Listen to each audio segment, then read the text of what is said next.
ছাত্র জনতার গণ অভ্যুত্থানে ক্ষমতাচ্যুত আওয়ামী লীগ সরকারের দুর্নীতির সঙ্গে শেখ হাসিনার বোনের মেয়ে ব্রিটিশ এমপি টিউলিপ সিদ্দিকের যোগসূত্র খুঁজে পেয়েছে দুর্নীতি দমন কমিশন দুদক। এছাড়াও টিউলিপ ব্যক্তিগতভাবেও আর্থিক কেলেঙ্কারিতে জড়িয়েছেন বলে তদন্তে বেরিয়ে এসেছে। সেসব দুর্নীতি মামলা মোকাবেলায় তার আইনজীবী আনুষ্ঠানিকভাবে উত্তর দিতে প্রস্তুত বলে নিজেই ঘোষণা দিয়েছেন টিউলিপ সিদ্দিক।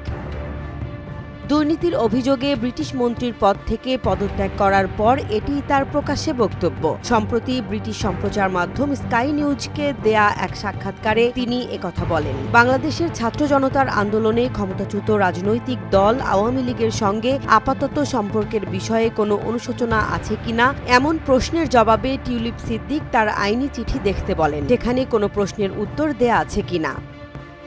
বাংলাদেশ কর্তৃপক্ষ একবারের জন্যও তার সঙ্গে যোগাযোগ করেনি, তবে তাদের কাছ থেকে শোনার অপেক্ষায় আছেন বলে জানান টিউলিপ। লন্ডনের হ্যামস্টেড এবং হাইগেট আসনের এই এমপি গত জানুয়ারিতে ট্রেজারি মন্ত্রীর পদ থেকে পদত্যাগ করতে বাধ্য হন। তখন বাংলাদেশে বেশ কয়েকটি দুর্নীতি তদন্তে তার নাম উঠে আসে। পরে বিরোধীদের ব্যাপক চাপের মুখে তিনি পদত্যাগ করেন।